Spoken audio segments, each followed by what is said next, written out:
What's up, everybody? In this video I'm going to show you how to increase the playability of your guitar and make it faster. And no, I'm not talking about the setup or the action or the intonation or anything like that. I'm talking about something you've probably never done to your guitar. Buff your frets. That's right. Today I'm going to show you how to properly buff your frets. I've seen shops charge anywhere from $50 to $150 for this service. You can do it yourself easily in only a few minutes every time or any time you change your strings. Let me get right to it. The only thing you're truly going to need is 4-0 steel wool. Get the 4-0. If you have 3-0, I don't recommend it. It can leave marks on the guitar. If you've got a beater guitar, I guess 3-0 is okay, but 4-0 will leave a better shine on the fret. Now, buffing the fret is extremely important because oxidation is the enemy of your guitar and the frets oxidize over time. It's just the way it works. So every so often you want to buff them or polish them, whichever one you want to say. But it should be done a minimum of a couple of times a year, at least every 6 months. I'm so sold on the idea that I do it every single string change because I want the guitar returning back to 100% frictionless playability every time I change the strings. That's just me. I just don't see why I'm going to have the strings off the guitar and then not buff the frets while I'm there, because it's going to make the guitar play as fast as possible, and it's going to increase your bending and vibrato movability, your playability for bending and vibrato like tenfold. So when you see and are convinced of how awesome a buff job is to your guitar, you may just want to do it every string change because it takes a few minutes but increases the playability tenfold.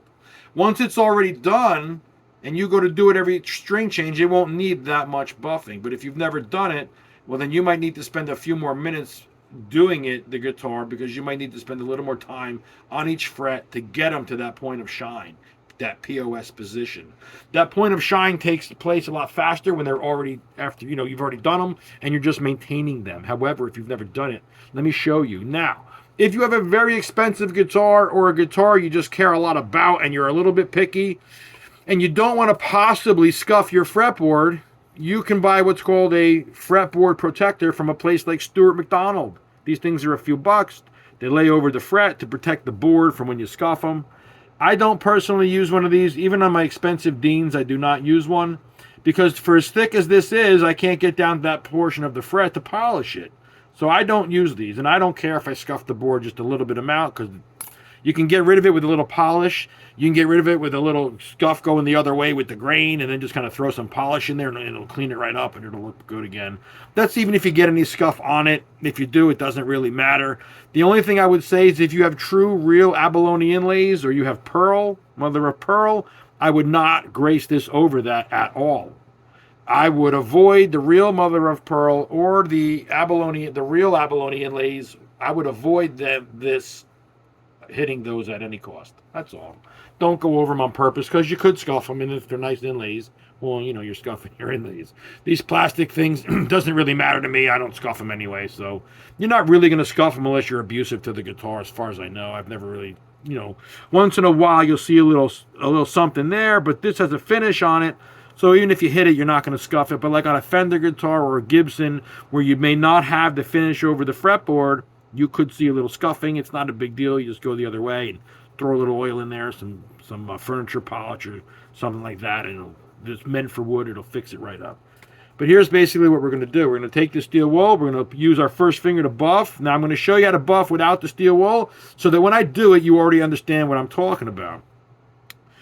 Folks, the fret has 3 sides. You're going to buff 3 sides of the fret. We're going to start with the top of the fret like this. Then I'm going to lean in to get this side that's closest to the nut. Then I'm going to use my thumb to get the side closest to the bridge. So without the steel wool, I would be buffing like this.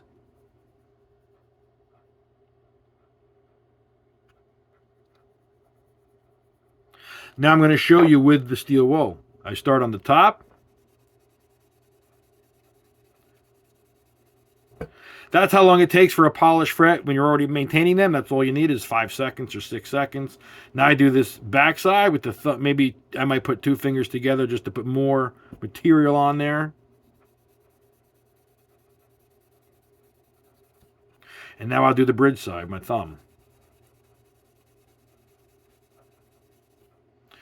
And there it is, folks. I don't think you can really see it, but boy, do I feel the difference. I could slide down this. This is like glass. This, not like glass. Like broken glass. It's just a huge difference. This is so smooth.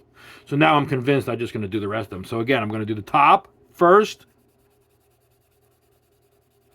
It doesn't matter which side you do first. You can do the bridge side first. Just get your thumb in there with a good amount of wool. Then get your first finger in the other side.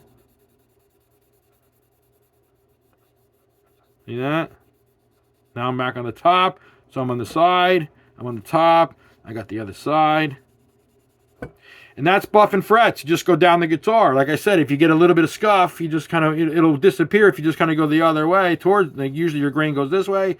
You do a little of that. You'll see it disappear a little bit. If it doesn't, just throw a little polish in there and it'll fix itself up. And before you know it, there's nothing there. You may get a small amount of scuff. That's why some people like to use one of these. It's your choice. But this, you're mostly focusing on staying on top of the metal of the fret. The smaller your frets are, the more, in other words, if they're not as tall, you have a shorter fret or a less wider of a fret, it's a narrower fret, you might hit the board a little bit more. So you want to pay attention to that. And again, you just go the other way. And then you throw a little polish in there and it'll be good as new again. And that is buffing your frets, folks. This is going to be a huge game changer for anybody who uses a lot of bending or vibrato, or if you're a shredder and you want extra speed out of your guitar. Thanks for watching. I'll see you in the next video.